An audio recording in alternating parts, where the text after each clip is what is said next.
the thing because it might start.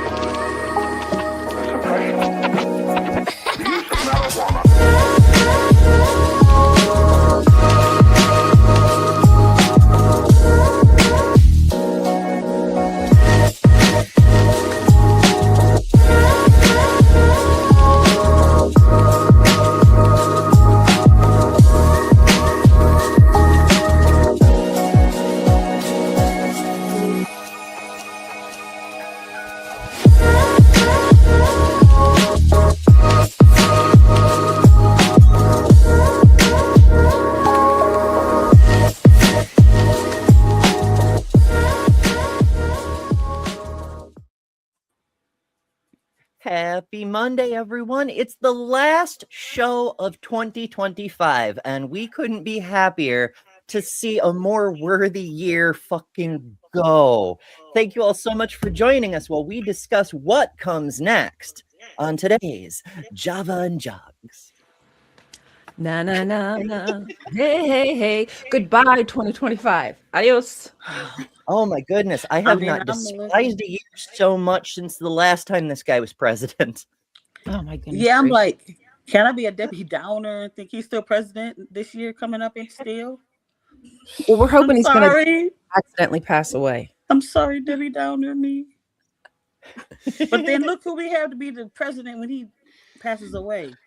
Vance? Either. Oh. At least the good thing with that is Vance does not have the charisma of Trump at all. Not he's a chicken shit.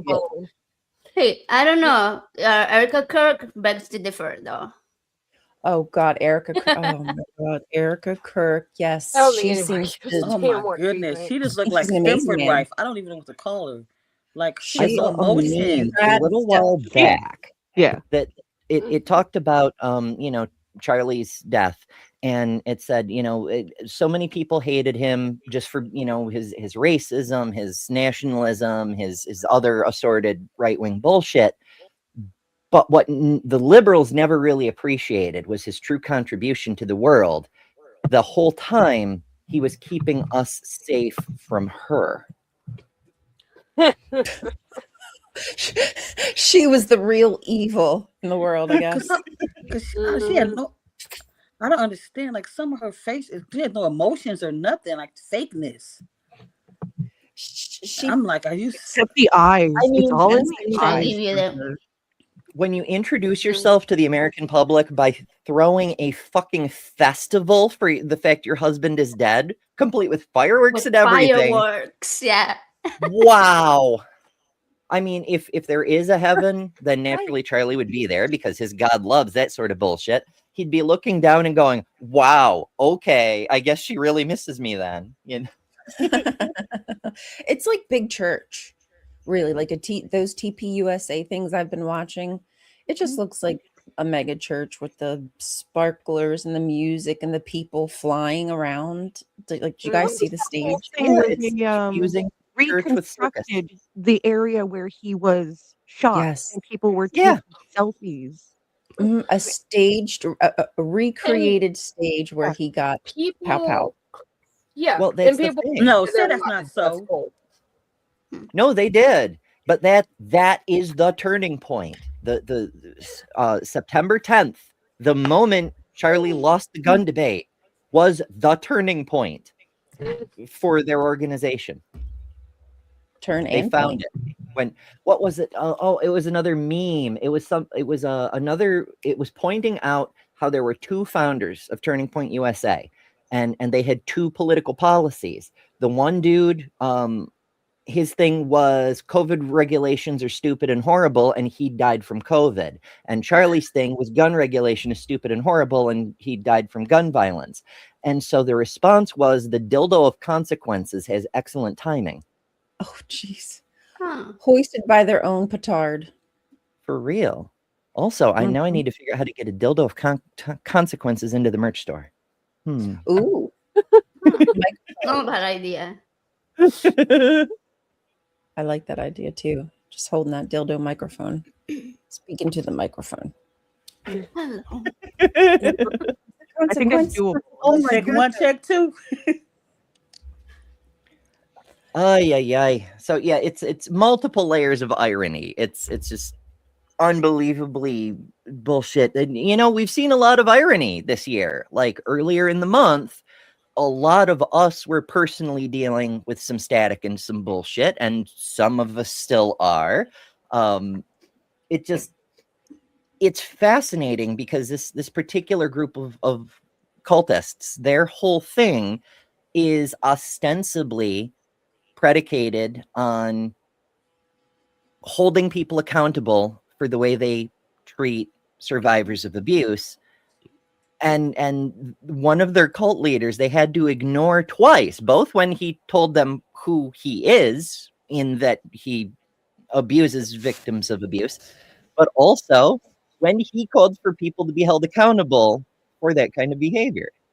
And they're just ignoring everything he says, but holding up his flag while they march around. I'm referring to a few people who showed up on AJ's show last night. If you caught it over on Skeptic Cave, and it was quite an adventure. Oh, I missed it. I missed it, obviously.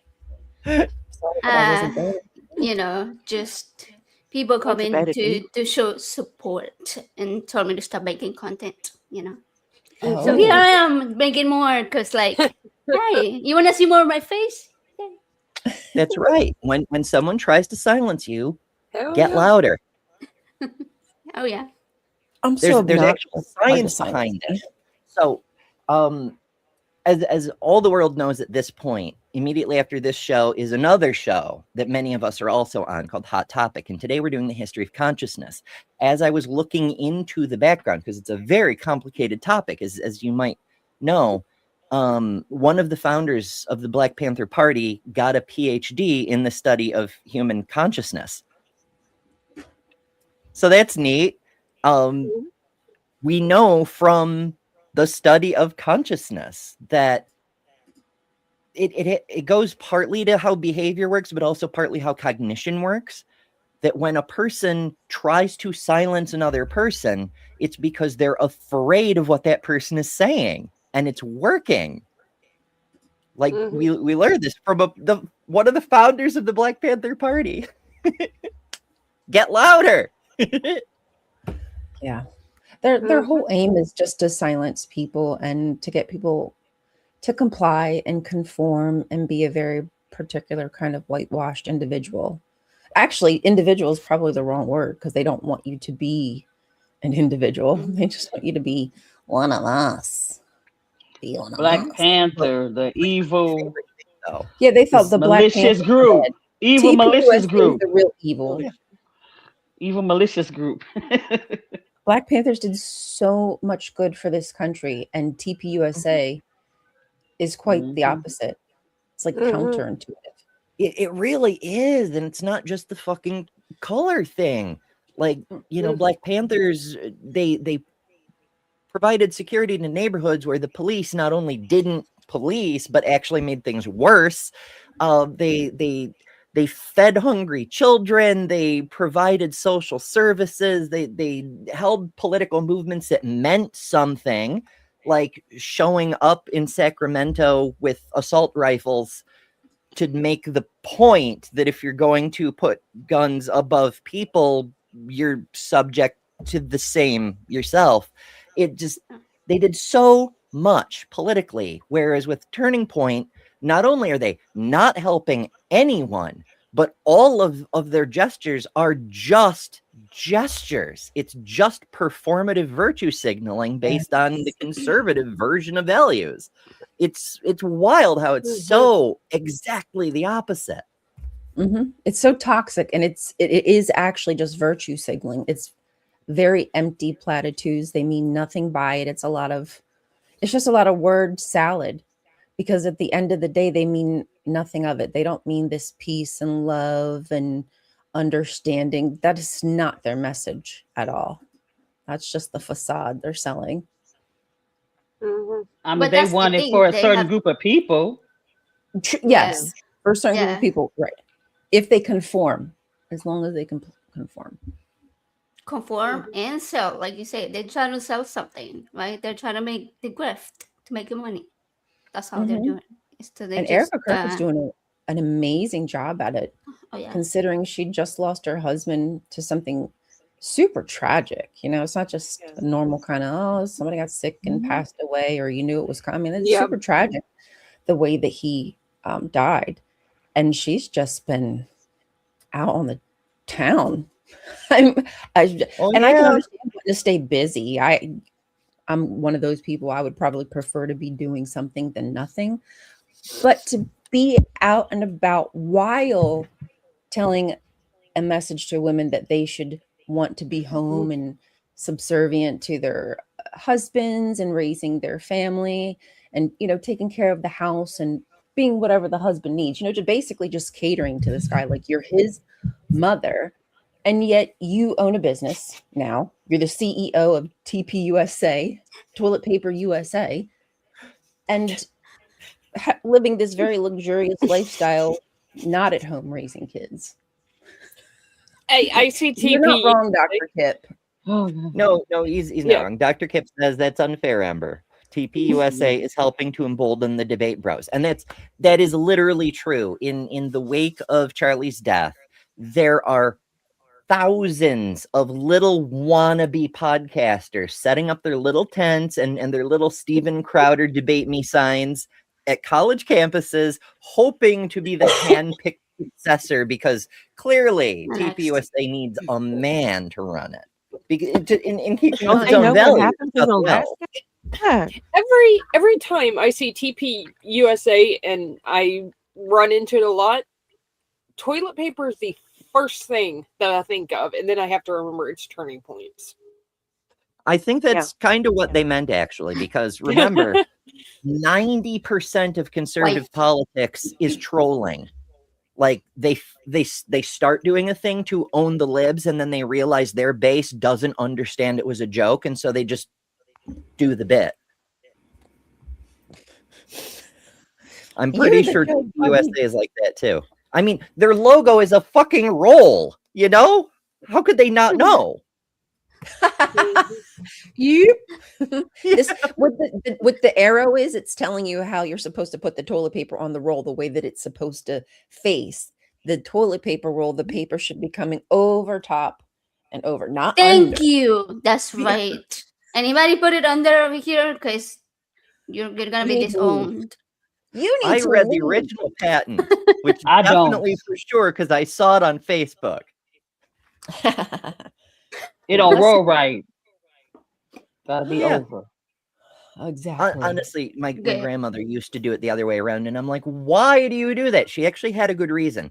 Cats. If you do it over the top, the cats can do that thing where they're like, nee, and just empty the whole roll. But if you do it the other way and the cats try that, the roll stays up there because it's rolling backwards. I'm like, okay, fair enough. But it's still technically wrong. It is wrong. It is wrong. I have to fight my husband still on that one. He puts it back. Well, you know, I would be at least happy if somebody would just put the toilet paper back on the roll. I think that would just, and instead of just having to have the empty one on the roll still, and then this new one just sitting on the counter next to the toilet. Okay, yeah, that's the majority of the times. Yeah, that's most. Yeah, most I get you. Not the biggest fight in my house right now is somebody keeps using the bathroom but leaving like 2 squares on the roll because they don't want to change it. Squares. It's just like square. Hold on, Ryan. Hold on. Let's make you big so we can see. Okay, go. Build this wall. That's mirrored. Hell yeah. Okay. Hell yeah. Nice. Please. Thank you. Meow. Meow. Meow. Ryan speaks feelinistish. So do you, I know we're talking about Erica Kirk and everything, because how can you not talk about Erica Kirk and Nicki Minaj and Barry Weiss and that whole debacle going on? But do you all do the New Year's resolutions? Do you guys ever do that? I actually wanted to make fun of that today. I mean, like, make fun of it in kind of a lighthearted way, because I know a lot of people still do it, and it is kind of like an appropriate topic for this kind of show. Yeah. But also, like, I gave up resolutions when I was like 9 years old. I'm like, why am I going to wait until the new year to do a thing I know I want to do? I'll just do it now, you know? do it now. I Just do it. I've tried It's Shia to LaBeouf. do I've tried to do like New Year's resolutions. I think the one I kind of did for a while was not cursing. For a long time, I had not cursed. I kind of cut it out, and then I let it back in. Why? Fucking stop that already. It probably had something to do with religion. Honestly, trying to be Religion. I'm trying to be a good girl. I was raised being a fucking sailor, and I ain't gonna fucking say it. Fuck Fuck that yeah. shit. Avastia lovers. The one thing I've done in my adult life that came close to being a resolution, and it's by a pure coincidence of timing, was giving up cigarettes. Because when I made the decision to actually care about my health and started changing things, I knew I couldn't. The nicotine addiction is way too fucking strong. I couldn't just stop. I had to run out of the cigarettes I currently had. And so I made that deal with myself. I will run out of the cigarettes I currently have, and that's it. That no more cigarettes, right? And the day I happened to run out of cigarettes was January 2nd. I tried for the first, but I didn't want to make myself smoke more just to be out on the first. That's funny. Yeah, I was talking to Skeptical Scott. I was on my show recently, and he was talking about that New Year's resolutions. He's like, I gave them up because I just like everybody, right? You promise yourself you're gonna go to the gym, you're gonna eat better, you're gonna do this and you're gonna do that, and then by like mid-January, early February, it's over, right?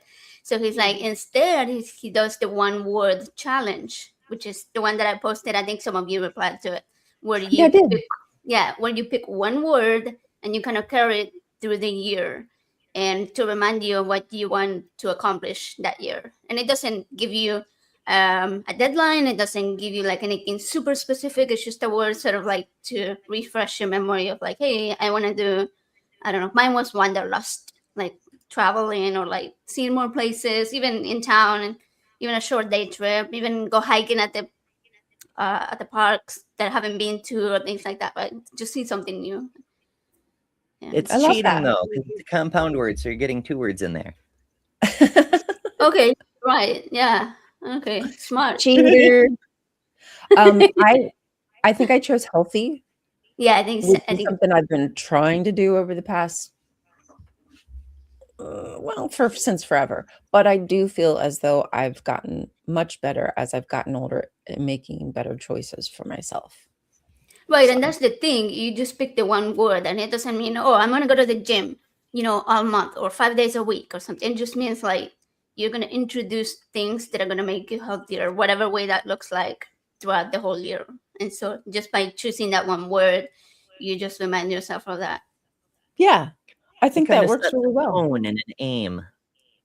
Yeah, it's almost it's not like manifesting in that silly woo-woo way, but it's like helping you to focus, and so more of your things will serve that end if you think about it regular. Like put a big old fucking post-it right on your computer monitor so it's with you all day, every day, or at least every day you're at your computer monitor. AJ, in your case, if you're actually out doing the thing, you won't see the reminder because you're away from your computer.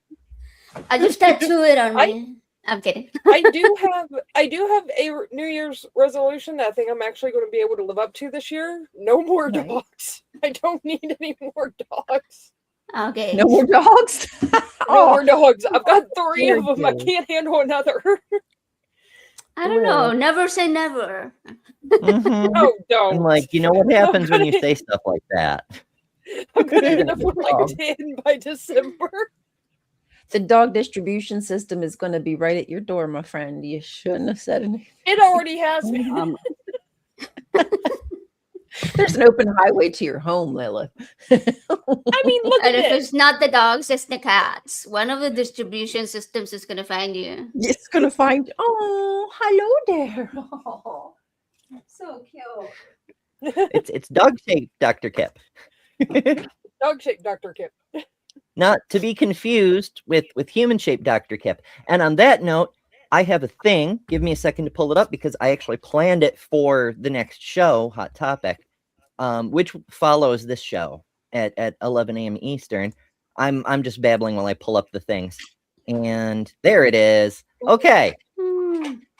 So some countries celebrate a book flood this time of year. This is the script I prepared for Hot Topic, so bear with me. Some countries celebrate a book flood this time of year. And in the spirit of scholarship, I'm pleased to say, friend of the community, Dr. Kip Davis, has finally released his new book, God's Propaganda, as an audiobook.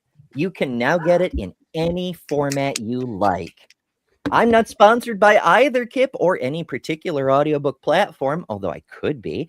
I'm just a proponent of supporting creators doing good work and spreading the word about that work when it makes sense to do so. Like now, because books came up.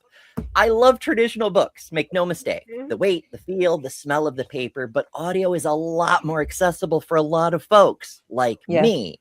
So now that the audio edition is out, I thought I'd live up to my ideals and spread the word where it might do some good. So, you know, get a copy, whatever, you know, do the thing. I need a copy. Do the thing. Look, copies. Do it. It's a nice one. Do that thing. Peer pressure. We will judge you. Do it. It's a new year. You could learn some Bible lore. Yes, we are going to. It's probably one of the best books ever in the last few years, easily. It's really readable. Like, it's really readable for a topic you think would be really dense. He does a great job with it.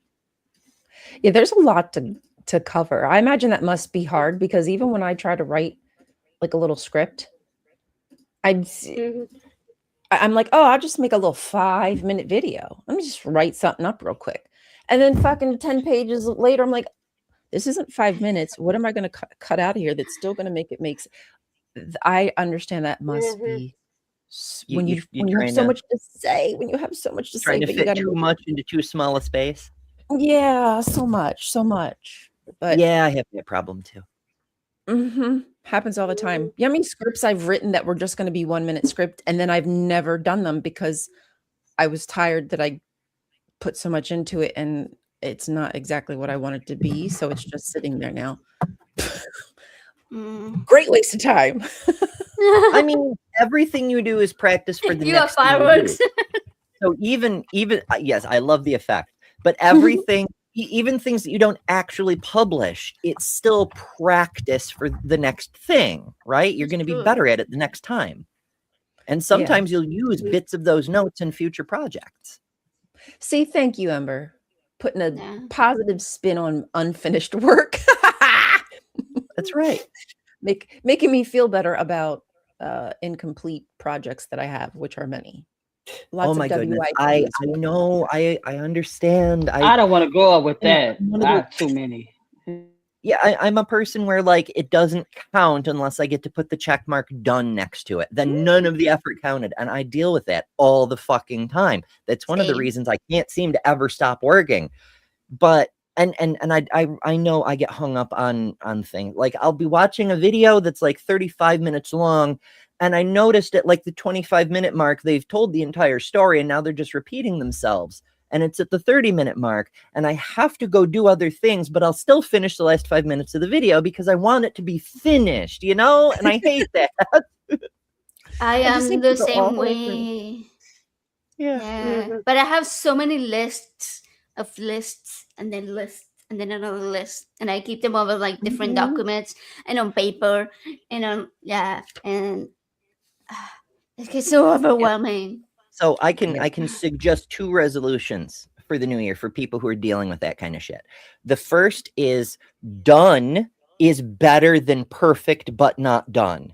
If you can finish the damn thing and get it out the door, published into the world, even if it's imperfect, that is better than endlessly tinkering with it until it's fucking perfect, because it never will be perfect ever. So just done, get it out, right? Complete rather than perfection. Focus on that. The second thing is you don't actually have to finish everything like we were just discussing. Unfinished projects can still be worth doing. they can still contribute to a better future. And sometimes, like, I can't tell you how many great books I've read where the author mentions in the afterword that they started it 20 years ago, lost the thread for it, lost the mode, whatever the case may be. It sat in a desk drawer for 20 years, and then one day, light bulb, and it became the best fucking novel ever, you know? Right. Yeah. Sometimes you do need to put things down and walk away and then come back to it. As long as you just remember, you got to come back to it. That's the problem. It's the thing. Like, don't try to force something that's I mean, yeah, in capitalism we have to force things, but like when it's something, a creative project, something that's under your exclusive control, don't be afraid to set it aside if you don't have the zest for it. If the passion isn't there, it'll show in your, it'll come off like AI slop if you don't care about it. If you're just trying to produce it just to produce it, it's much better to let it sit until that light bulb shows up on its own. Even if you die of old age before that happens, for the projects that it does happen, they will be much better projects for that. Yeah. Yeah. I think sometimes fresh eyes makes things easier to see, like, where you were going wrong or what you missed. Because it's almost like it's not yours anymore. Like, you know, you wrote all that, you understand all the information, but you've been so far removed that it's like, oh, okay, you're reading something somebody else wrote, and it's easier to not criticize, but to give, see the holes. Exactly. Yeah, there's a few authors. So there's different levels of authors, right? And how good they are versus how strict they adhere to certain methods. It isn't a one-to-one thing. Stephen King, for example, does almost none of this, but there's a method where you, like, write the thing, you write a certain amount every day, write and you write and you write until you've finished the story. And then you take the manuscript and you put it in a box for 3 to 6 months and you don't even look at it. And then after you've let that time pass so that the what you wrote gets fuzzy in the edges of your memory, then you can get it out and start editing, because now you can see what is actually extra bullshit that doesn't contribute to your story, or where you thought you explained something clearly but actually didn't, you know? So the editing is much more effective if you give it some time. That's a good idea. I like that. Well, I have a bunch of video ideas that I wrote months ago, so I guess now's a good time to go back and reread them and be like, okay, is this bullshit or what? So we're gonna make it 2026 a year of more creativity and being louder. We're only half an hour in and we've got some good goals so far. Let's see if we can solve world all of that. I think that being louder is a necessity right now, and adding more voices to the course as well. Like, I do wish that there were other channels who use their platform, like, more wisely to bring more people. Oh my goodness, give them some voices, but whatever, that's what it is. Okay, so I've been seeing there are some groups within the skeptical community who have been increasingly insular in recent years, which is to say, even though they once talked about the importance of bringing new faces in, at least so people in their audience can be aware of them, even if it's like a one-time thing, but also maybe getting new people into the rotation to keep things fresh and whatever. They've steered away from that because of various, let's say, traumatic events, but on the organizational level, like they bring someone on not knowing that that person had said something really horrible and it caused drama for the organization. Right. Didn't do their basic background checking, for example. Yeah. Other cases where a person, like a permanent host, and then there was an issue with one of the behind the scenes people, and it created a personal rift that caused drama on the channel, and eventually that person had to leave the channel. Like, various things like this have made channels that are all about broadening the community suddenly become, nope, it's just us and only us, and no one, pay no attention to anyone else ever anywhere. You know, we're the only skeptics. We're the only true skeptics. Yeah, it's like bad experiences just taint the whole well. And trust me, I think we've all can say we've been burnt at some point in our lives. But I just hope that I don't want to ever be jaded. Does that mean that maybe I'd be a little more careful and decisive when it comes to bringing somebody into my circle? Absolutely. But I think that we should learn lessons instead of just changing our hearts and That's changing our goal. true. You know, I don't know. Yeah, you don't have to Yeah. overreact like a fucking toddler and be like, it's all or nothing or whatever, you know? It's not like, So I have a question. Sorry. oh my goodness. I was going to say, as somebody who currently has a toddler in her household, toddlers are better behaved most of the time. Right? They know it's hot. They ain't gonna touch true. it. Damn. Throwing fits, like if you're not 100% with me, you're fucking my enemy and all this bullshit. But it must be said, some of these organizations have started to take their first steps into trying to bring more diverse voices into their sandboxes. And while it's horribly slow, it's painful to watch, I do have to give them props for taking steps. So there's that. That can be another thing that the community can aim at in the new year. And I mean, I get it. It's a difficult thing. Like, I started out trying to highlight new creators as I came across them on my channel. That was one of the things I wanted to do. Even that webpage you set up was a big help to me. I found a bunch of creators. Hell yeah. Your list, yeah. Yeah. Thank you. Even little me. Me too. Well, the size doesn't matter. That's a thing I keep trying to. It drives me crazy. I don't know about that one. The big channels are like, oh well, you're not big enough. You're not a benefit to me to put you on. You won't draw an audience, kind of thing. And I'm like, that's not the point. Like, look at for example, on some of the ACA shows. Some of the regular hosts either don't have channels or have very small channels. It's not the size of the channel that determines your ability to contribute. It's your personality and how you interact with the subject matter and the audience, There is one of my most favorite guests that I've had on my show, Felicia. She doesn't even have a channel. She doesn't want to make content. She just like hangs out on Discord. And I saw her, I think it was on Helen's show maybe. And I was like, I gotta have her on. And she was awesome. So like, yeah, you don't even have to have a channel or anything to be like a really powerful voice or have awesome stuff to say. Oh, for sure. I mean, like, take Jenny Morgan, for example, who, we all recently saw on Purple's 48-hour Christmas marathon thing. She popped in several channels. Granted, her lack of mic discipline drives me fucking crazy. But when it comes to advocacy, she's a very powerful voice. And she may have started a channel and I'm not aware of, but the last time I heard, she doesn't even have a channel, Like, she just shows up and does advocacy.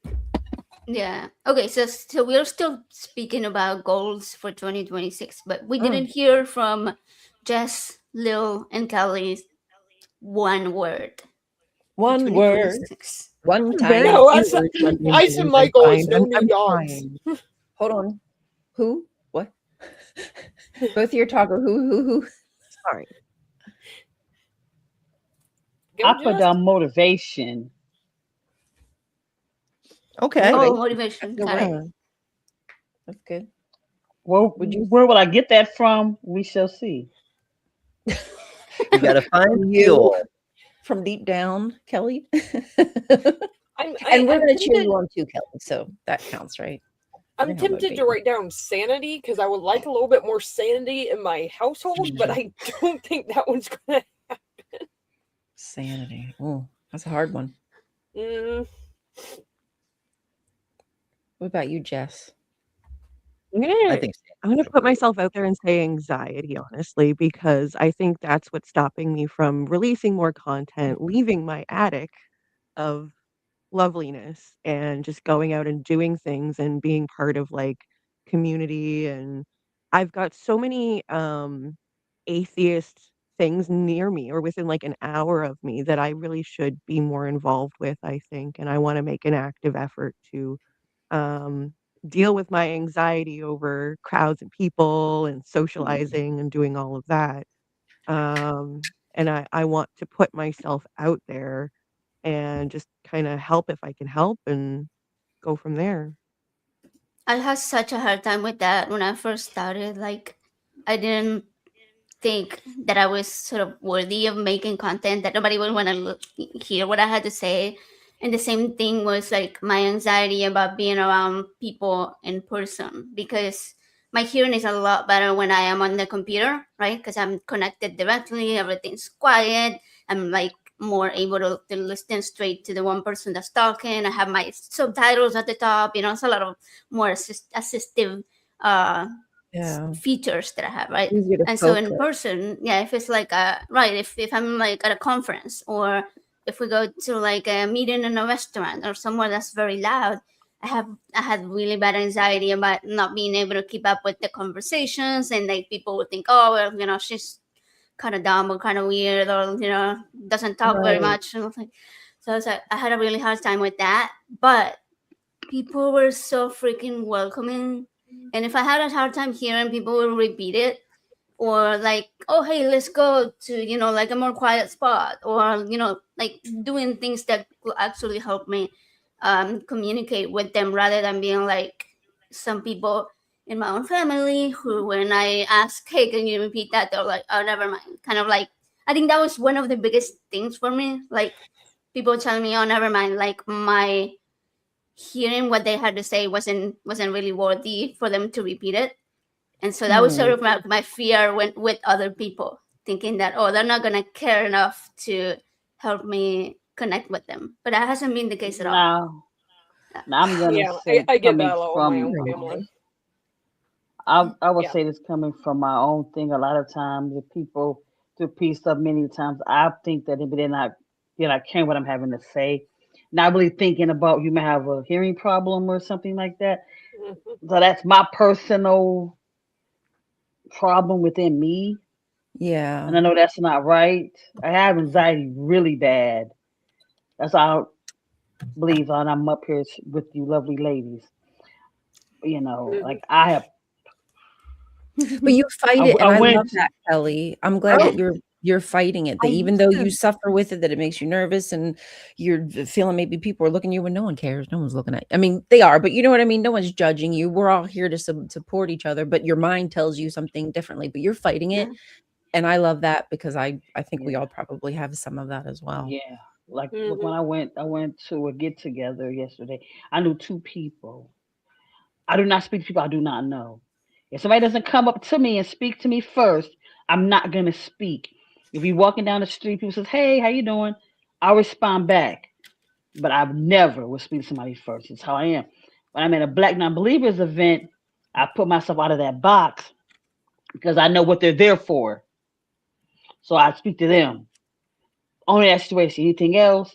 And people are like, Kelly, why you not saying nothing to nobody? I don't know them. I kind of do the same thing. Like I'm very uncomfortable talking to total strangers for various reasons that have to do with trauma, but that's not important. But when I'm at like an official function, like an event for a nonprofit I'm involved in, or the Comic Con I run, or whatever the case may be, I can set my own stuff aside, because I'm like, they're not here for me. They're here for the chairwoman of NocoCon. They're here for the speaker at this event. So in an official capacity, I can be like, okay, so here's what you need to know, on that level, and not be all hung up on the my personal level, Yeah, when people come up and they'll say, "Hey, this is Mandisa did with you and me. This is my friend Kelly," and that's how we connected. So that was different. But if you just want me just to go in the wild, people, oh no, I'm not gonna do that. I know that. I was actually thinking that. I'm like, that's how we met. Is Mandisa was like, have you met my friend Kelly? And I'm like, did you just Barney Stinson us? Now look at us. Yeah, exactly. He kind of did. It's a match made in heaven. Oh goodness. But yeah, that was actually the first time I've met Mandisa in person too. So she could have done the same thing. Hi, have you met Mandisa? I should do that Oh, at the next event I go wow. to. I could just walk up to people That's and be like, funny. "Hey, have you met Ember?" I vote I'm for going this. to Yes. introduce you to a friend of mine. Me. Her name is Ember, and you're going to love her. Gotta do that thing where you're And I like, lo- oh, my that friend was over one of there my thinks you're highlights. cute, and then you run over there and you're the friend that thinks they're cute. Me? Now I have to meet Lil and Ryan in person. I know we're gonna have to all make sure we Yeah. get together at some point at some atheist thingy Well, or you something. know, if not to Job go and back to Jugs. the audience size thing, but if the collective audience of the show gets large enough, some of these atheist events are going to start demanding to have a Job and Jugs live, like just a live show on the main stage kind of thing. They're gonna demand it happens all the time at I'd Comic be Con. down for that. Like, Hint, hint. Hint, hint. yeah. So if y'all want to help with that, there's a very easy way to do it. You can push the YouTube buttons, whatever channel you're on. You can hit the like. You can subscribe to that channel. And most importantly, the share button, because that's the only way to get these videos in front of other people. The algorithm sure as hell isn't going to do it. Oh Lord Jesus. So Oh, send the us to people who might enjoy this kind of content, but also send us to people who would hate this kind of content. That red hat uncle who thinks women shouldn't be allowed to vote, piss him off. Fuck him. He'll give us a lot of interaction, Yeah. a lot of algo boosting. And even if you don't like the content, just hit the down button. It's still an interaction, right? Oh, hey. Leave a comment. I'm telling an us how much atheist. women I shouldn't love be you, allowed to Esther. make content. Where you been, Esther? Yeah, I love you, Love Esther. you. We love Woohoo. you. It's good to see you. Esther's always live. So if you're, I want you on my show one day. Yeah, you should do that. I'm Would be a not good. familiar. that I'm would be gonna have to good. go subscribe. Yeah, She's amazing. she is. She discusses a lot about evangelicals in like different countries in Africa and like pastors who are doing crazy things, sexual things, just weird stuff in front of their church, or stealing, all those kind of scandal type stuff. Yeah, it's lots of fun. Cynthia just had her on her channel that. recently. On the Roots Matter, Cynthia McDonald. Yeah, she was just on her channel. She was also a guest on in the Cut the Black Non-Believer channel a couple years ago when I first started when I first branched off to become affiliate leader. She was the one of the first guests that we had when I came on. But yeah, she's amazing. Yeah, Esther's cool AF. So make sure you're subscribed. Do it. Right. I mean, That's I haven't checked out her content yet, but I will take your word for it. And that means your New Year's resolution: find more atheists. Subscribe to Esther. Subscribe to Esther. That's the first one. Boop. Done. okay. And there we go. All One right. thing I now did we do have during that added- marathon, I subscribed to everybody that was in the marathon. I've been trying to watch some of their content. Some I already was subscribed to, but it was I think there others was I probably was like not. 5 to 6 people I'd not Didn't heard know. of. Yeah. Mm-hmm. I should go So through and I'm do the gonna same go thing. look Yeah. Then I got a membership to the Rabbit Atheist. So I'm like, let me watch them because somebody gifted me a membership. Oh yeah, that's Ed fun. Raby. He's a trip. Yeah, I've never. Yeah, I was like, let me watch them because I just got a free membership. Yeah, okay. So I've updated the website that Ryan mentioned earlier with the list of creators. And there's Esther, the Afro Atheist. Yay. And you can find something like 100 different channels that now I'm not going to say you have to subscribe to all of them. These are all channels I wish I'd known about sooner because we never tell each other about other channels. Like, hey, you should go check out this channel. It's always, oh, hey, Ember, you finally found this channel. Why the fuck didn't you tell me, Titan? So I've made a list. All the channels I wish somebody had told me about sooner. Esther's on the list, and you can also find all of us on that list. All of the Job and Jugs hosts, and our this side is respect- the side you need to be paying attention to. This is the best side right here. Yep. The highlighted side. Those are the best content creators. So yeah, do find all of that. I should clarify for anybody who doesn't know, betterthanember.com. All the stuff is there. The creator stuff is the creator tab. The Ember store I talk about, where we have the Java and Jugs on a mug. It should be a Java jug. I don't know, whatever. Designed by Jess, that's in the store. And if those sell so that to the point that the producer sends me money, then that money will go to Jess because it's her design. We also have a fundraiser for RAIN, the Rape, Abuse, and Incest National Network that helps domestic violence victims and others. There's a, what is it, a shirt? I don't have my links on this software. There's a beautiful but model over there. Yeah, there's stuff that isn't just like, even though it's the Ember store, it's the point is there's things that go other places in there too. I'm bad at talking. It's early. Well, Hey. we are here for the tangents. Yeah. Nice, There's Spoopy. science and spooky. Happy Monday. Science says, how the fuck did you not know about Esther? Because like I was just saying, no one tells other people about other channels. No one is saying, hey, you should check out this channel. It has really cool stuff and you might like it. That's why I made a list, because no one tells them anyone else. Now you were told. Okay, I also did not know about Esther, and I just subscribed. So yeah. I met Esther on Skeptic Haven, I think, years ago. Oh yeah. Oh, Okay. cool. I didn't know that. That's nice. Long time ago.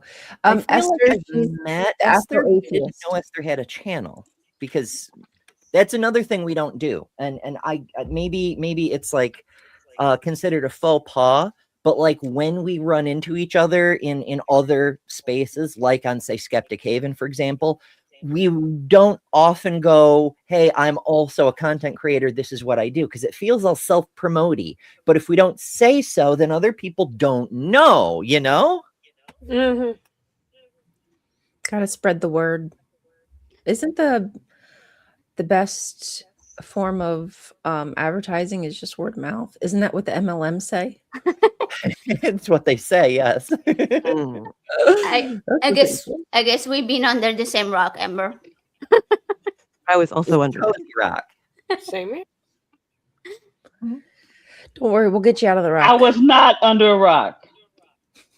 You I was knew. not. I knew. Kelly knew. For once, I knew something that the rest of y'all didn't know. Finally. Yes. Finally. Me and Ryan were woke. You know a lot of Yes. stuff the rest of us don't know. We were very woke, you guys. We were woke before woke was woke. even awake. If you know what I mean. For instance, the first time I ran across you, I believe, was also on Skeptic Haven. You were doing random shows, various shows, not random, but like various shows over there at the time. Yeah, various. You would mention pickle, but when you mentioned pickles, it like in the context, it came off as a double entendre, and I thought you meant something else. Oh, Yeah.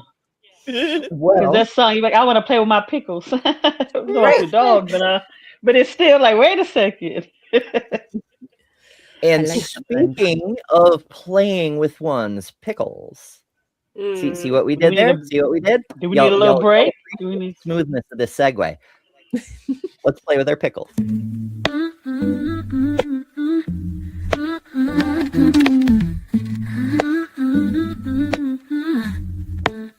Sometimes I chill or hang out at the bar, but I never stay long or go very far.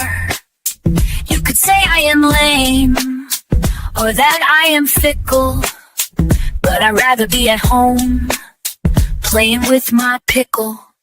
That's my dog, she's a big deal. That's my dog, let's keep it real. Don't take offense if I don't answer the phone. Instead I'm loving on my girl and giving her a bone. People call me a dud, like a busted missile. But I'd rather be in my bed, petting my pickle. That's my doggy, she's a big deal. That's my dog, let's keep it real. That's my dog, she's a big deal. That's my dog, let's keep it real.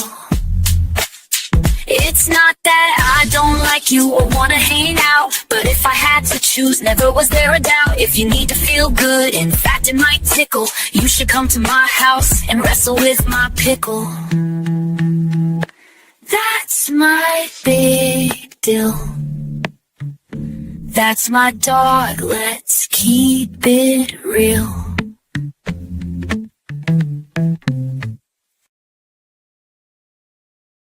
All right. Give it up for What the about dogs. more music videos in 2026? If we combine forces, we could probably produce enough clips and shit that we could do a whole show without ever actually having to be on camera. We can just go from music video to music video or whatever. We probably could at some point, like if we just needed a day where we, for whatever reason, it was a Monday and none of us could be here, we just have a recorded show of all of our of just clips. Java and Jug clips. Several like the ACA shows this week were all like replays of like the best 5 calls of the year or some shit, you know? Like we could do that too if we really wanted. Like TV shows used to do that all the time. Like when they needed a week off, they were a week behind in their production. They either rerun a show from earlier in the season or they do like a best of clips thing, depending on how much money they wanted to put into preparing the missed episode. Yeah. It's funny when you're at the season or the part of the show where they're, you know, you've gotten through so far that now they get to do that rehash thing for whatever reason. Maybe they're being judged in a courtroom, and so they start reliving all of these events from past TV shows. It's like, oh, okay, it's one of those shows where they're basically going to spend 1 or 2 minutes with the actual person, and the rest of the show is just going to be clips of stuff we've already seen. Not that I mind those shows, but you know, every once in a while you just, oh, it's that time in the show's life, the life cycle, where now they have enough shows behind them. Well, time to watch a new show because this one's just about run out. Oh my goodness. What was it? Maybe I can't remember exactly which show. It may have been Scrubs, it may have been something else, but they did a show making fun of clip shows where they would like, it was just a setup after setup. Like they'd each get like a one-liner that would set up a flashback. And so the actual new content in the show was like 15 lines and the rest was just clips. The characters would be like, remember that time? And then they'd do it, you know? I guess it saves some money and maybe even production time. I mean, probably, but also like doing it in a self-aware way specifically to make fun of that format. I mean, yes, it's also lazy for the same reason, but it's a valid point because it had been getting so overdone in the television production industry. Like soap operas, my fucking gods. There's some episodes of some of the longer running ones where there'd be a dramatic reveal and a character would walk in with a stylish goatee and there's a flashback showing where the same character without the goatee mysteriously fell out of an airplane or something and everyone presumed he was dead 2 years ago, but now we find out he survived the fall. Like you know, are those soap operas? Yeah. Yep. I mean, it's so. I used to watch them. Which one did I watch? Maybe Santa Barbara, but only because there was nothing on TV at that time when I came home. Those were the days where you had only a few channels, and so those were the days of our lives. Those were the days of our lives. I'm gonna talk about Santa Barbara when Eve got raped. That probably was one of the most deepest episodes of all the soap operas. Y'all remember that? Yeah, I didn't. Yeah, that was really but that was really touched. Man, they went through a lot of. I think she actually won an award for her acting for that scene and everything. Then you found the police officer that helped her was the one that actually did it. Oh man, that was. Are they But still it was on? one. People still watching? I don't think so. Santa Barbara left. There's some. Young and the Restless is still there. They ain't going nowhere. Oh my goodness. Victor Newman ain't going nowhere. Wow. Oh goodness. Remember, I like, mean, how weird is it that the drama TV shows have to make the social points? Like, on this very special episode of Roseanne, the family will discuss themes of domestic violence. Like, I appreciate them, like, bringing awareness to things that affect them personally at random in a scattershot kind of way, but actually bringing attention to them. Where the fuck is Dateline in 2020 and the news organizations that are supposed to be telling us, hey, you know, maybe we need to do something about rape culture because more people are being raped than ever. Yeah. Well, I guess wait for more people to get because they can relate to watching a sitcom that they love, going through that in the real scenario type of situation, to just watching some man sit in front of a camera talking about it. Yeah. Like you see yourself in that person on the screen who's experiencing it. Like, yeah, I've been through. I'm a single mother with children. I can understand what it feels like. Hello, Dylan. Good to see you. Hello, Dylan. Never Hello. seen you, but Happy welcome. Monday. Happy almost end of 2025. And you know, back in the day, I used to make movie posters just for fun and practice with Photoshop. And I came up with a poster for the what was it, the 2016 inauguration? When Obama became president in 2008, won again in 2012. So 2016 is when Trump took office the first, 2017. So right, 2016, late 2016, I made a movie poster with Trump and Giuliani and Mike Pence and all the fucking assholes. And in the background, I had, like, in red and kind of faded out like the ghost of Darth Sidious, a gorilla. And I titled it Harambe's Revenge. Yeah. This time the subhuman primates will smash everything or something like that. It just Harambe. And sadly, I thought it was a joke. But yeah, Harambe's Revenge. It all went wrong with Harambe. That's where we skewed into the Biff Tannen found the Betts book timeline. Fucking hell. McFly. I want a different timeline. Is that possible? Yeah. Okay. I have another question. Oh yeah. Business is really, really trying very hard over there on the side chat. Trying to convert out of us sinners and, you know, give us salvation and all that fun stuff. Yes. Thank you, business. I have accepted Jesus into my heart now. Oh, praise the gold and pass the tax rebate. What if we made the church with secular women? And then we would all be tax exempt, right? I mean, I've heard Jesus likes to be inside things, but I'm not sure hearts is his first choice. I don't know. He's not that kind of guy. The last time I heard, he was busy getting nailed by a bunch of Roman soldiers. Okay, so he likes things inside him, not lube. Gotcha. No judgment here. No judgment. Yeah. No. We're big fans of all flavors of the rainbow. He walked around with 12 men. At the end, he got nailed by more. Like, yeah, if it's consensual and safe, you good to go. Yeah, I don't care what you do.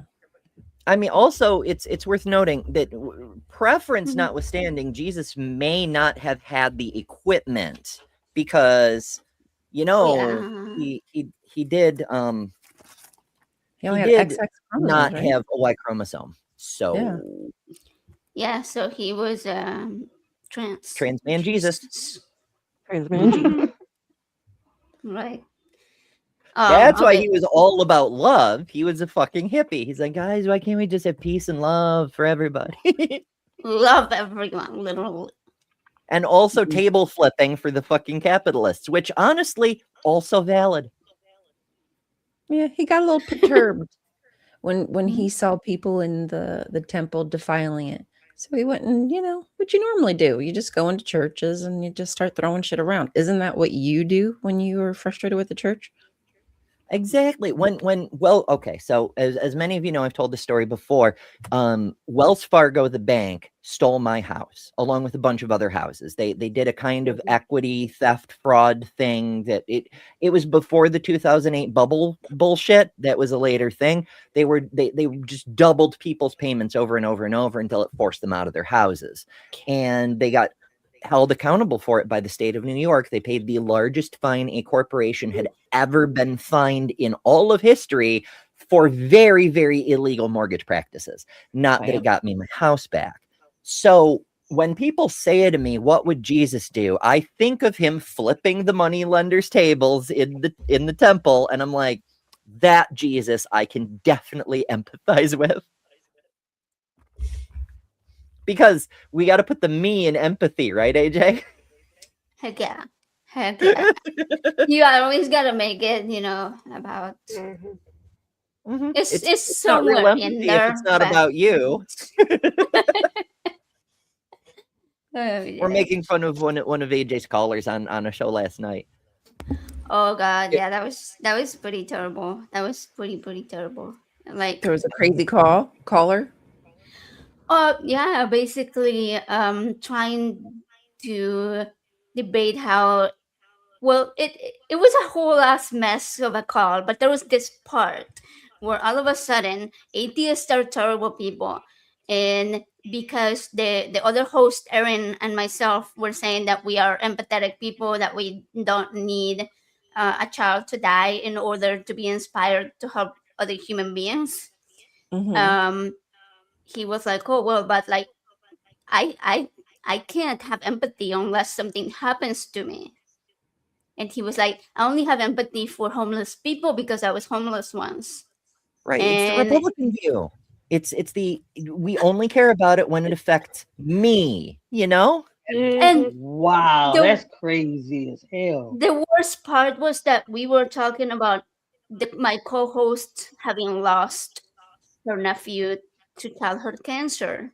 And this guy was like, well, this was God's way of inspiring his parents to find a cure for childhood cancer. And we were like, no, we don't need our child to die to be able to help people, find a cure. I was like, I donate time or money or whatever I have, whatever resources I have to childhood cancer organizations, not because I had a child die from cancer, but because I don't want that to happen in the first place, right?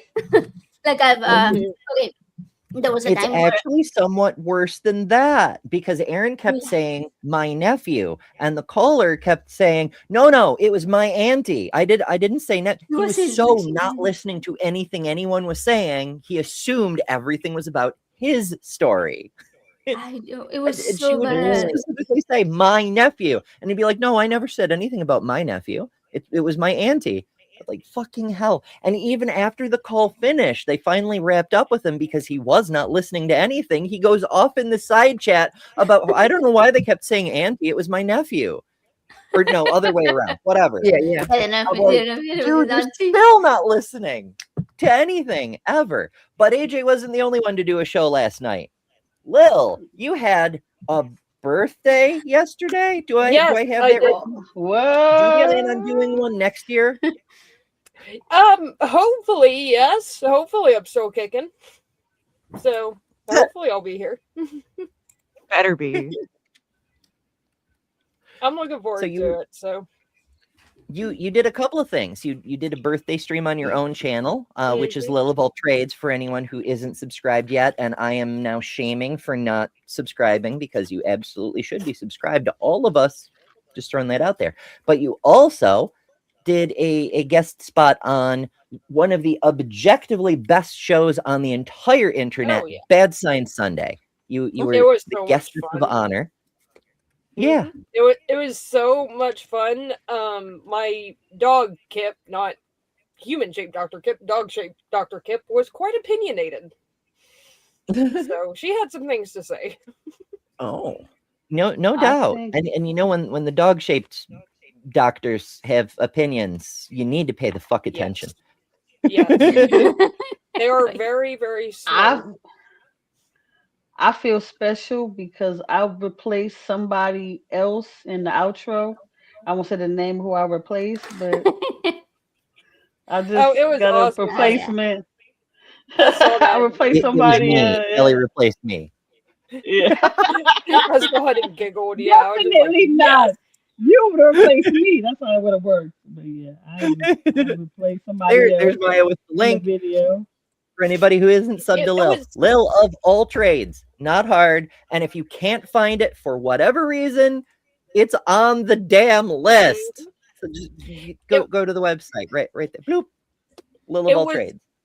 Honestly, even though it wasn't intended like this, it was honestly like the best birthday present. I have been looking forward to it for months, which I don't remember the last time I was seriously looking forward to my birthday.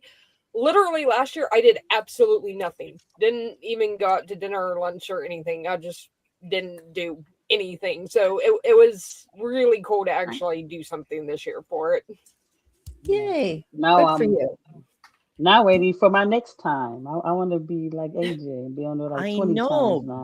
Okay, so watching Bad Science Sunday is fun, but being on Bad Science Sunday is like a fucking present. It's such a good time. It's amazing. And honestly, everyone should do it at least once. The hilarious thing about it is Maya asked me a couple months ago to do it, and she recommended the 28th. I was like, oh, that's my birthday. And she's like, we can reschedule. I'm like, no. Don't reschedule. It's perfect. So birthday present. Yeah. A lot of fun. And I've got Dr. Kip right there. This is where she usually is. She's curled up and sleeping, but that reminds me, we were discussing before we went live. I think it was before we went live, how Chris, who's the Daily Atheist Morning Show, which is one of the channels we're on right now for anybody who's watching any of the other channels. Chris does the Daily Atheist Morning Show Tuesday through Friday, because we have completely stolen Mondays at this point. And he used to have a puppy cam where he had a special camera set aside so you could watch the puppies and whatnot while he was live. He hasn't used it in several months. So we've been saying that Chris needs to surrender the puppy cam to Lil, so that Lil can show the puppies. If you're not going to use it. I actually do want to do a puppy cam, because like I've got a big bench because they like jumping up here with me. So I've got a space that they can jump up here, and they're always right here. So yeah, a puppy cam is necessary. So we'll just pipe you through in the morning, your puppy cam. You'll just have to make sure you never step in front of it naked or anything like that, Lil. Or, if you want to, I've heard YouTube allows that sort of thing now. So whatever. Oh, is it really allowing? Well, if it's accidental, they won't censor your channel for it if it's a mistake. Okay, well that's good. Hey, it's happened. Just saying. I realized a couple of days ago on a live stream that one of the it was an illustration, but I think it had boobies in it, and I'm just like, oh, I hope that doesn't get censored or demonetized or anything. My channel's not monetized yet, but I don't want it to affect anything. But I'm not sure it's going to be a big deal, but still, I was just like, oh, that's not good. I like to use art. This, but I'm gonna have to drop, guys. The windstorm is at a yellow and might be moving to a red, so I got to get out of the attic. All right. Hope it's okay. Yeah. I know how that is. Thank you for joining. Right. We don't lose power. But you're gonna be my neighbor.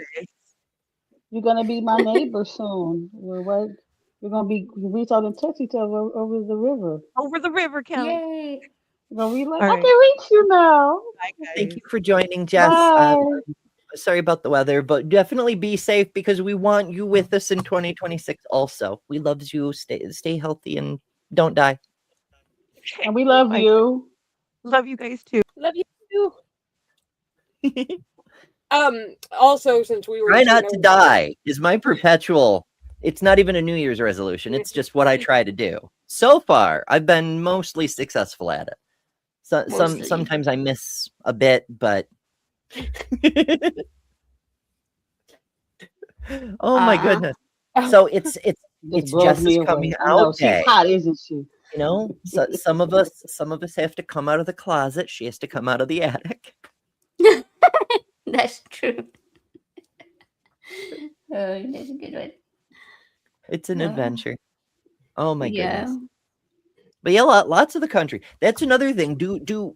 Are we going to have a world next year?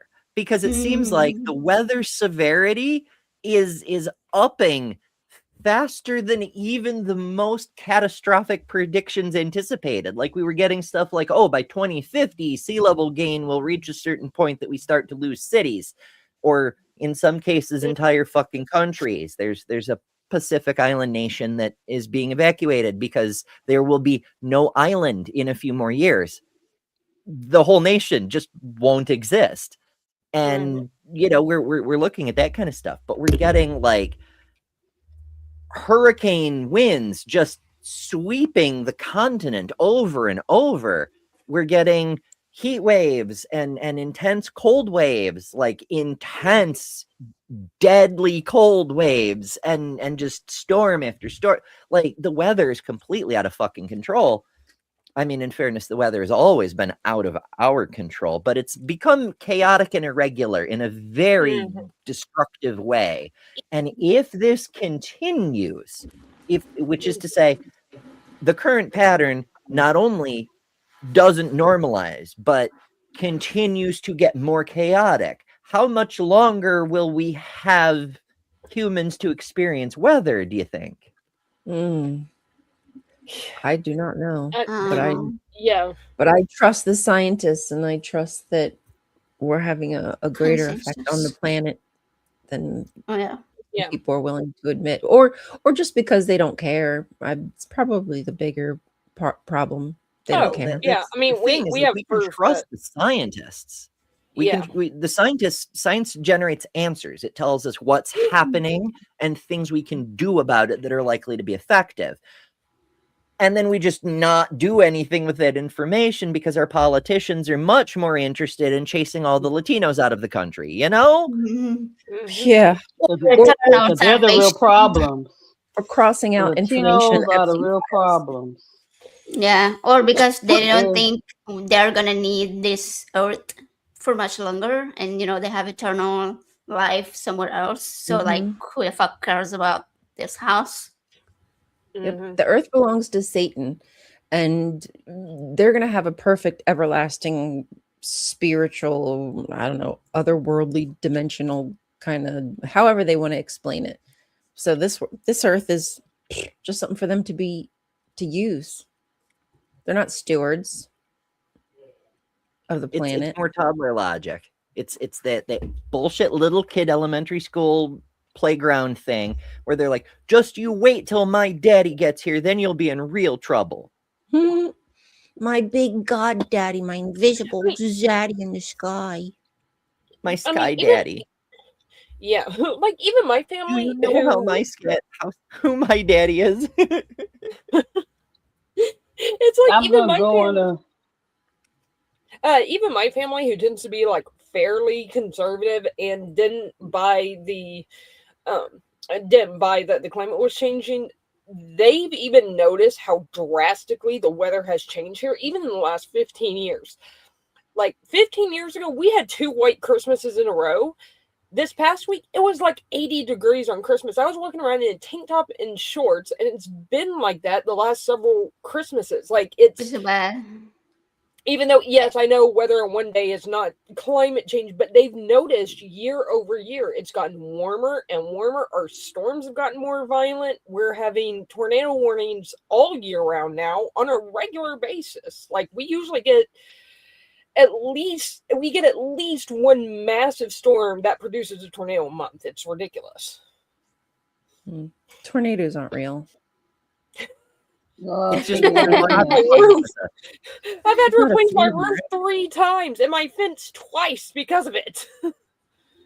When I was little, we had one tornado here in New York, and people were like, it's so remarkable because we don't get tornadoes. In fact, there were meteorologists on TV saying, no, it's a microburst. It's not a tornado because definitionally we don't get tornadoes. And people are like, what the dictionary says doesn't change the fact that there was a spinning funnel cloud eating people's houses.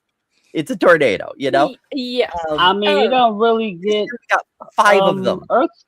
earthquakes in Midwest, but I've know of 2 Yeah. that we've got. They were large ones, but we still got them.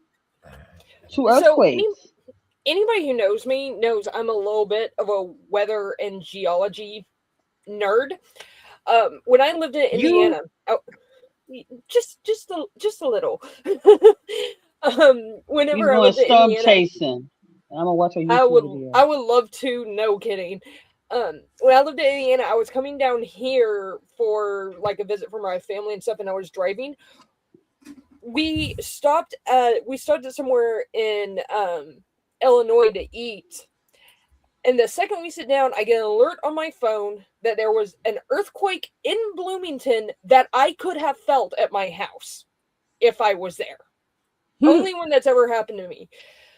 About a week later, when we left, we stopped at the same place to get to eat, which is just kind of like mine and my son's tradition that we always did.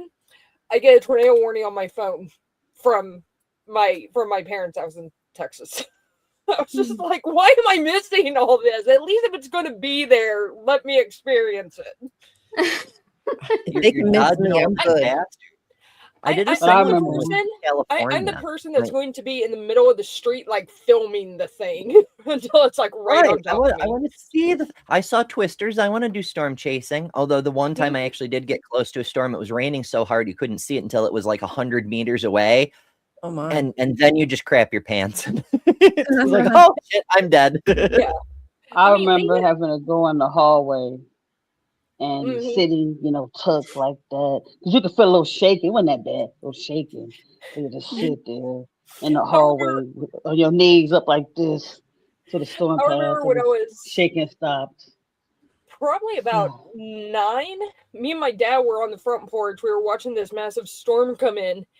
He runs inside to check the radar, runs outside, scoops me up with one arm, scoops my mom up as he runs through the living room, throws both of us into the hall closet, is like, stay there.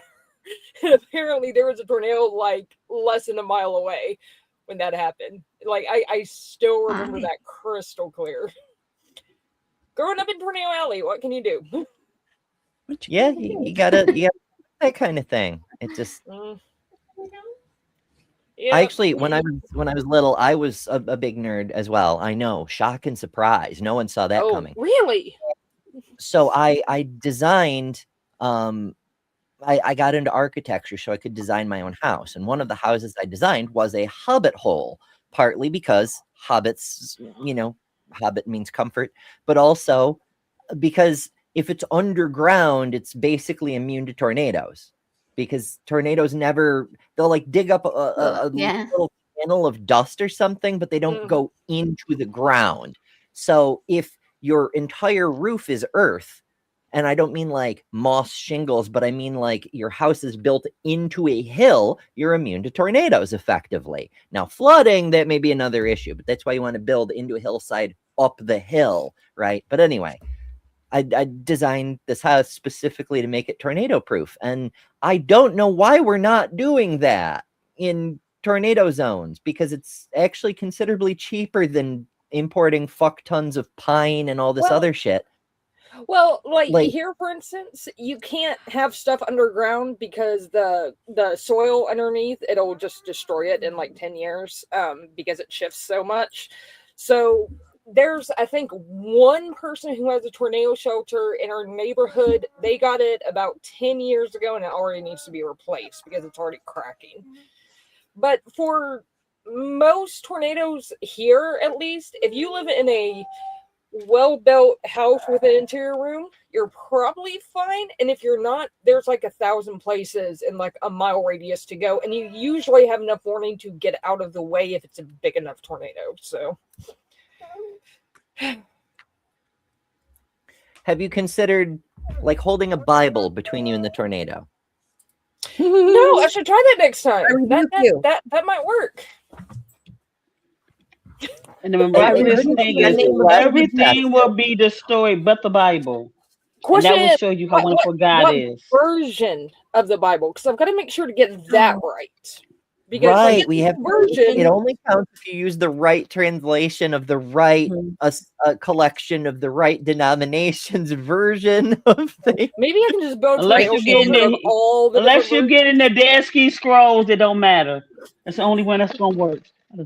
We need the great Isaiah scroll to protect us from the wrath of the Does divine. this work? That's the only thing. This I don't know might if that work, book at least for exists. hair protection. At least that one has scripture that's written in its original language. So Yes, Hey, maybe there's magical properties from that. maybe. he should have put, but did he put on the first page, this is the true word? Is this a true book? I've never seen a holy book that says that, actually. Doesn't the Quran say that? Say what? That it is the one true book? Oh, I don't know. Let me see. I I'm gonna Paul Does said that all the scripture were Quran- inspired by God and beneficial. Was it Paul that said? It No, is maybe it wasn't the Paul. All scripture is inspired and beneficial for teaching, reproving, setting things straight. I don't know who said it. Somebody said it, and it's in the Bible somewhere. Okay, Who Google is does Cat say. here? Okay, do have- anyways, Google says We're all looking the face. Quran explicitly presents itself as the ultimate true scripture from God. Sure, but they all do that. Like what's the question is, does it start like the opening line saying this is the only truth kind of thing? Yeah. We probably just need a Quran viewer, but probably in a language we can speak. Pardon. Is there like a Quran version of the Bible Gateway? I don't know. Let's try Quran Probably, Gateway. but There is. Amazing. It doesn't seem to be working very well, but there's a site there. underway. Yeah, I want to. Oh, it's not letting me open the website. Like the Quran itself, it's kind of outdated technologically. It's cock Shock blocking. and surprise. It's cock blocking you. Let's see what else. International Quranic Studies Association, a new tool for studying the Quranic text, and it goes to Quran Gateway. God damn it. Allah, what have you done? Your followers are fucking ridiculous. I mean, Jesus's followers are fucking ridiculous too, but like in a different way. Yeah. Is there a Klingon Quran? Should be if there isn't. I'd read it that way. I don't know. If there it's a written market? in Klingon, then we could get Dapper to help us read it. Oh, do they know Klingon? Yeah, Dapper learned. What was it for a bet? It was so long ago, but yeah, Dapper learned Klingon. Oh my gosh, that's crazy. he's That's not a fine. I wish I language. could, but if I'm gonna learn a language, it's probably going to be something a little more useful in everyday life. Muslim nerds translate Quran to Klingon. It's from Islamica News in 2014. Wow, Amazing. there's a market for everything. There's a niche for everything. I mean, well, the important thing is that there's fans of Star Trek in every group of humans. In every galaxy. Like that's how universal Star Trek is. That, you know, even Muslims love it, Christians love it, secular folk are like, this is the future liberals want. Like the only people who hate it are like illiterate people who wear red hats. You know, they're like, oh, socialism. Look at everyone with equal rights and healthcare. What a terrible future. They also apparently don't like Arabic numerals. What? Oh yeah. I said they also apparently don't like Arabic numerals. Oh, they never have. They're So terrible. stupid. Terrible. They're Yeah, corrupting the awful. children. Yes. How dare they? That's the same level of embarrassment of that blonde girl saying that Puerto Rico isn't one of our whatchamacallit. Yeah. You know what I'm saying? Like territories. Yeah, derp. What's not part of the United States? They speak fucking hell. Not everywhere that speaks English is part of the US. Like there's no logic to that logic, right? You know, like there's no law that says you have to speak English. But there's no official language. How could there be when so many people spoke different languages? Exactly. Like that was the thing. People don't seem to realize that the ethnicity Hispanic exists because half of the United States is just the north half of Mexico. We just stole the north half of Mexico. We beat them in a war and we just conquered half their country. And part of the treaty negotiations for that, and I think it was 1848 off the top of my head. I may be off by a little bit. It might be like 1854, whatever. But basically Mexico was like, all right, we will surrender this territory to you, but there is a problem that has to be solved. Your constitution says only white men are citizens. Everyone else is property. None of our citizens are white men. What are we going to do? And so they had to create the ethnicity of Hispanic to cover Latino people, because they could be just as white as anyone, or they could be just as dark as anyone, or they could be, native First Nation people, or any mixture thereof, because that's what the population of Mexico has always been, at least since the Spanish showed up. But I digress. So they created the ethnic group Hispanic, and they made it a subset of white, even though a large number of Latino people are not white, strictly speaking, because only white people could be citizens. That way, the citizens that the United States inherited from Mexico would get to be citizens, because not doing that would mean a whole bunch of people are owning all the land and businesses and whatnot in all the cities, and they're not citizens. And you're definitely going to have a civil war if you try to pull that shit, you know? Yeah, it's crazy they're trying to make it a crime that kind of stuff. It kind of pisses you off. Sorry, what'd you say, Kelly? I said that's what kind of pisses you off at how America got all the states and stuff like that. A lot of the states, especially Hawaii. Hawaii something I really. Base. It's a naval base. I mean, I know it's not, but I'm saying that's what they're polluting the water there. They're polluting the government. Freaking Oprah Winfrey. Like, why are these big celebrities going and buying people's countries, like islands? Like, how is that okay? Because really Americans doing it, and no one's going to stop them. And another big problem is that they're buying up all the land that's next to the beaches, that's beautiful, that's more inhabitable, and now people who have been born there, live there generations upon generations, can't even go enjoy the beach. They're it has the largest they can't even go because the rich homelessness. The largest number of homelessness, like sad. It is. It really I would love to go to Hawaii. Actually, we had a free trip. My husband got a free trip from his job, and I asked for us to not go. So we didn't go.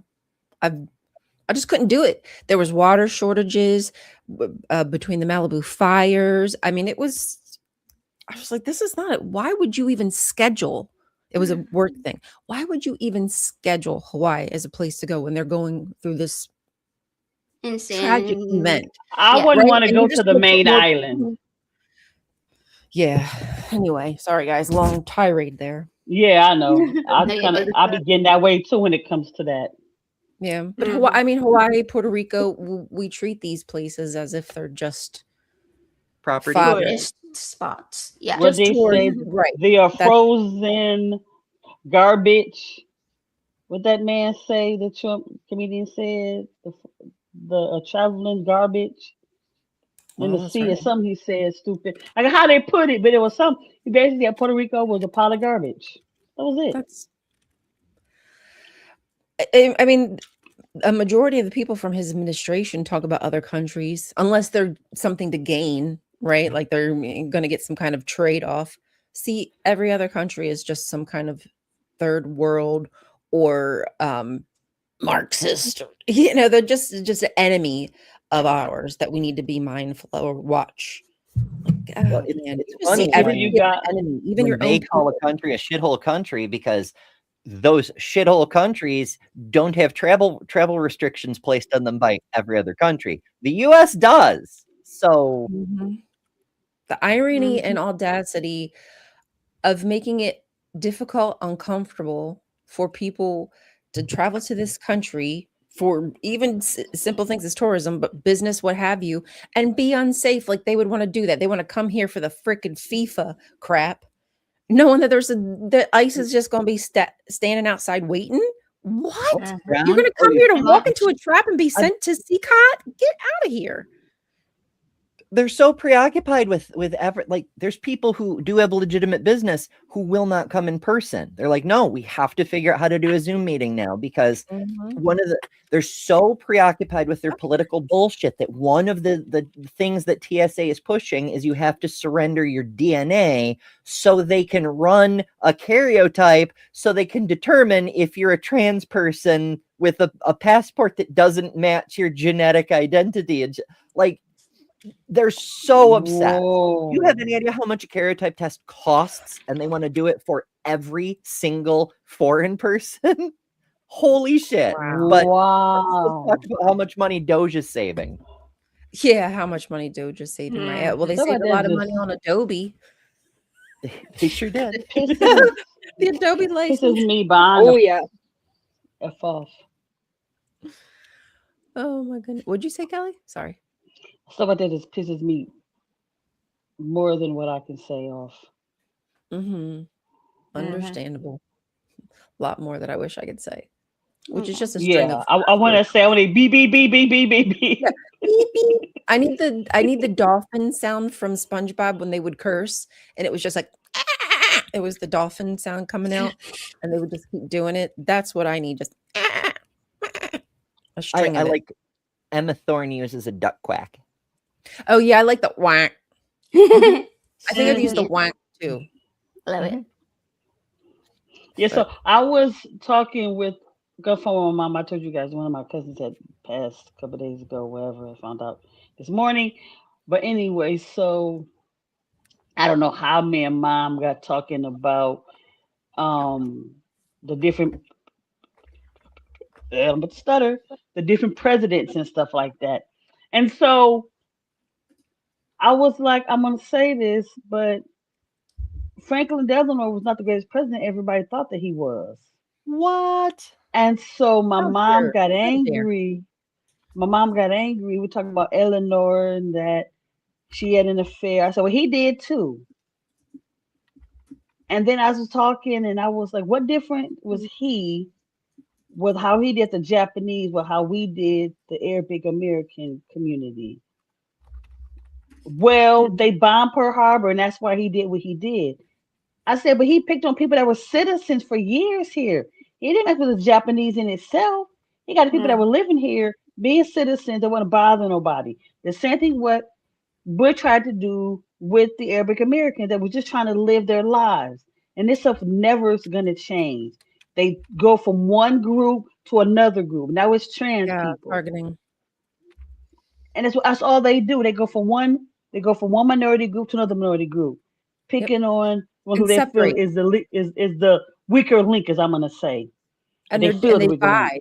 They try to divide because groups who are marginalized know that their strength is in numbers, and with realizing that the fight that you're fighting for your own group is likely the same fight that another group is having. And though, I mean, the Israel specifically said that they were going to ramp up Islamophobia in order to get people to dislike people who are Muslim. And I just yesterday or the day before unfollowed an XJW because they just went on some Islamophobic tirade.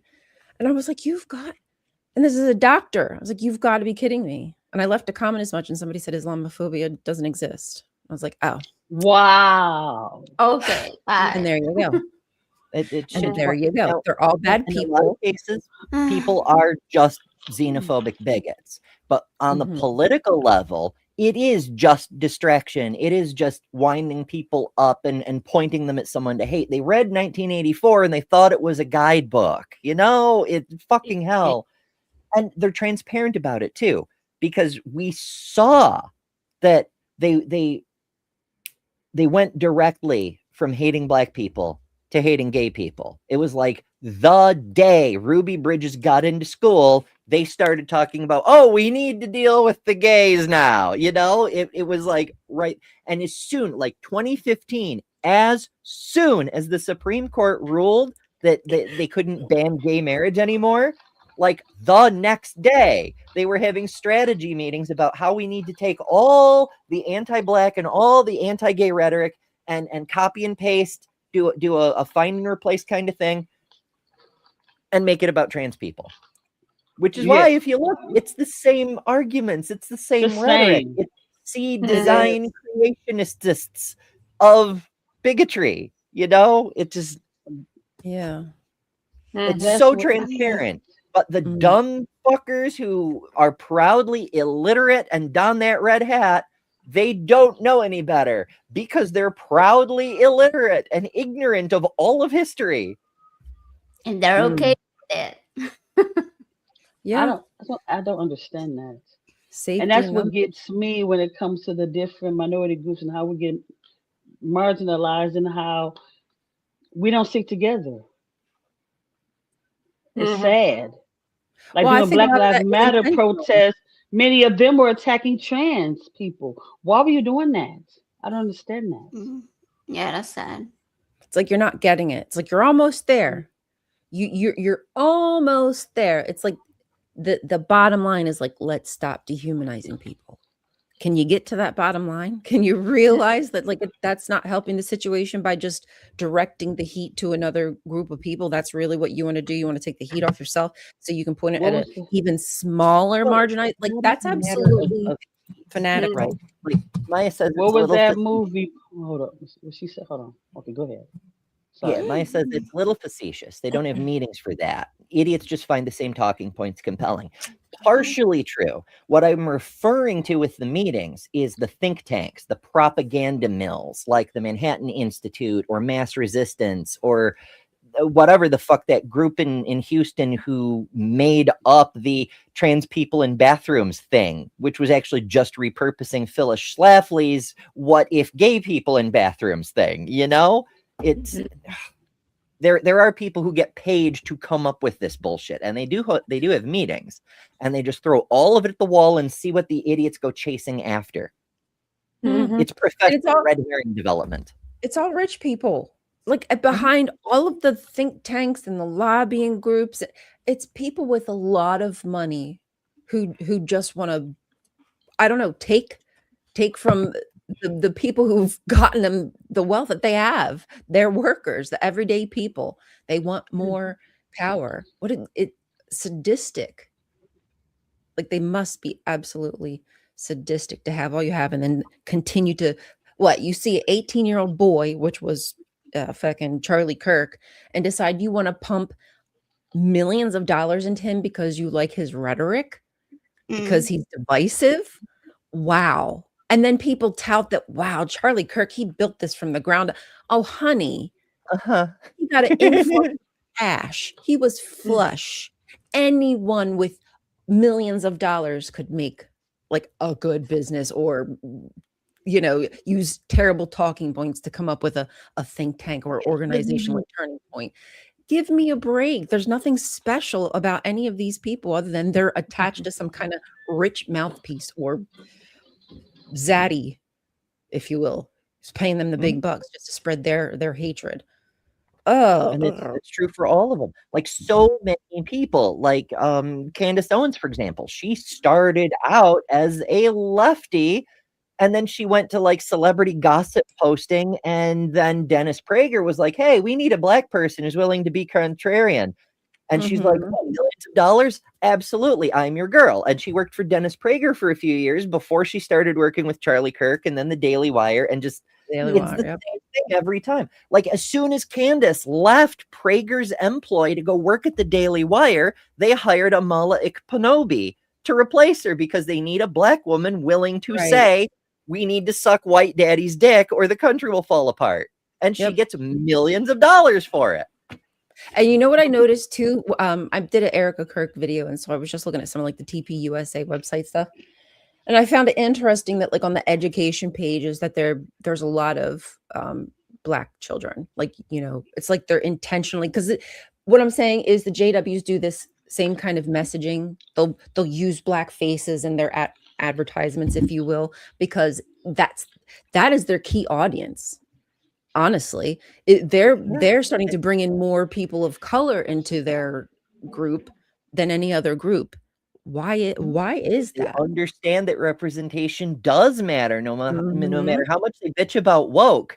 They complain about virtue signaling because to them that's what they're doing. They're just virtue signaling. They're like, look at us, we're inclusive. You see yourself in our ads.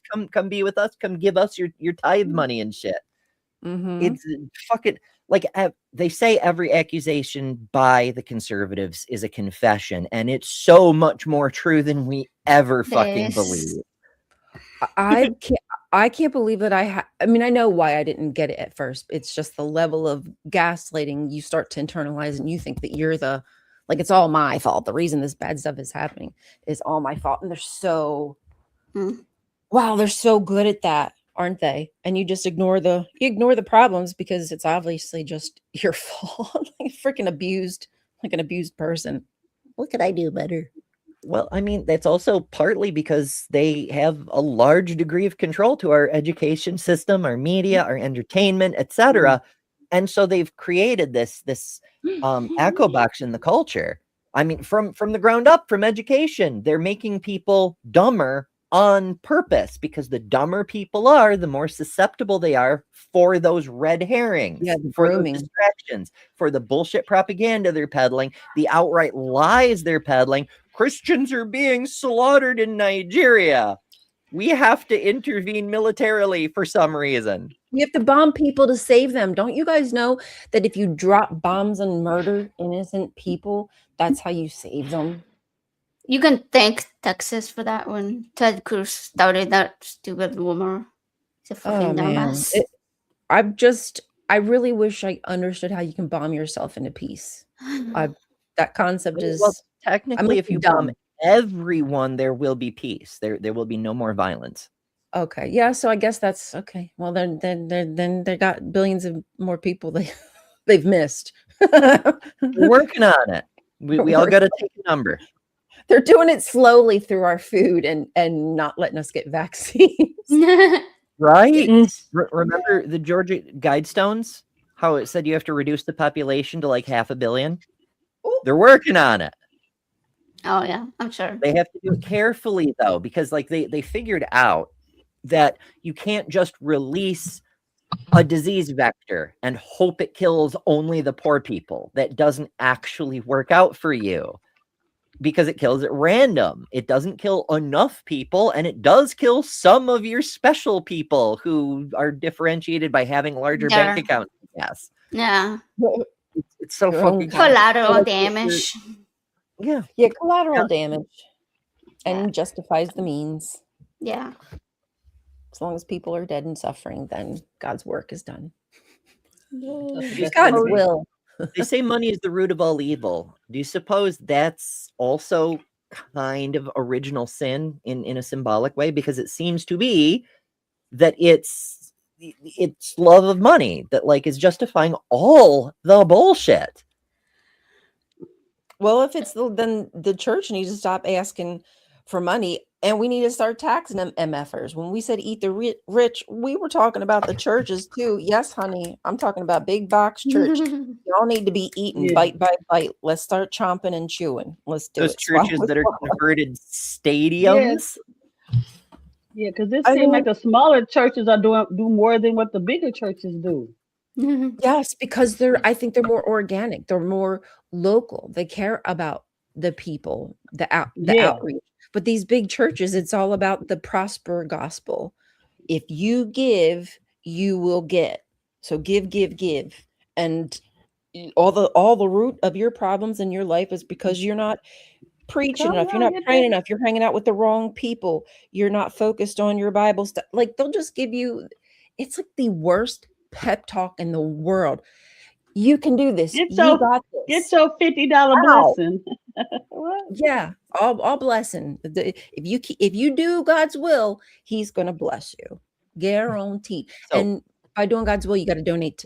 You got to give to the church all your money. That's right. And I have to scoot soon to prep for the next show, but I want to.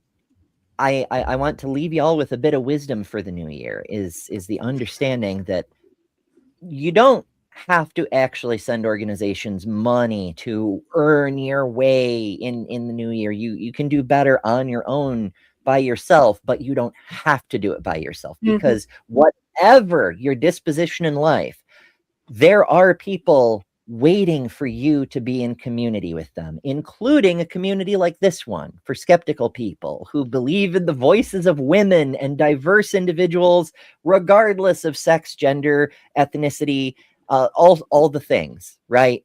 If you're a good person, even if you're religious, but you want to learn, you want to be a better person, you're welcome here. However, if you send in love offerings, I can guarantee you will get more of us in the year to come. So with that, I'm going to scoot. Join me in a few minutes on Better Than Ember, if you're not over there already. For today's hot topic, we're doing the history of consciousness, because we're doing science and history and philosophy stuff now, and I fucking love it. So I hope you join us there. And otherwise, y'all have yourselves a wonderful fucking new year, and try not to die. Happy New Year. Happy New Year. Happy New Year, Ember. I am also gonna step out to get ready for Ember's show because I want to join, but I gotta take my puppies out first. I was figuring you was gonna join. I figured. I was like, if nobody else joins, it's gonna be AJ. Yeah. Do you have to shill anything quick, or you just gotta go? Oh, what am I doing? Like shows and stuff. Right now, I don't have anything scheduled because I'm working on January's schedule, but I have lots of plans. I know I'm gonna have Sydney Davis on, my twin. Oh, you forgot about me, huh? Oh yeah, you're right. Oh my God. I feel so hurt now. I know, that's because that's like on the second, literally the second day of January. So it's melding into my December. Okay. So yes, Kelly and I can't remember which order, but one of us goes first and the other one goes second. You go first. Right. Okay. We're going to do both of our shows on our channels, but we are going to be on each other's channel. So you're going to see our faces probably for like, I don't know, 3 or 4 hours straight. Something like that. We'll see how long. About that. Sorry about that. I apologize. You're going to see me. That's going to be fun. I'm excited. That's going to be a good way to like start our year, right? Because it's like literally my first. I wasn't thinking myself. I ended my year with Lil, and I'll start my year with you. Love it. I'm excited about how you do it. I need to have Ryan somewhere in the middle. Oh, make a sandwich.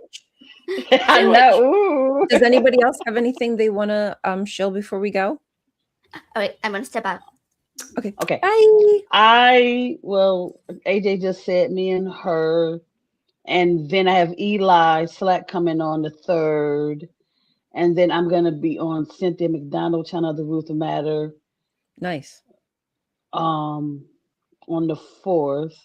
Tell them the dates right. And then the 6th, it will be a Council of Kellys.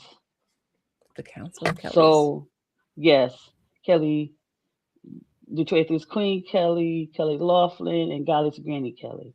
We'll be doing that on my channel. So that's what's going on right now for the first week. There'll be other things coming up after that. Awesome. So you're gonna get sick. So you're gonna get sick and tired of me.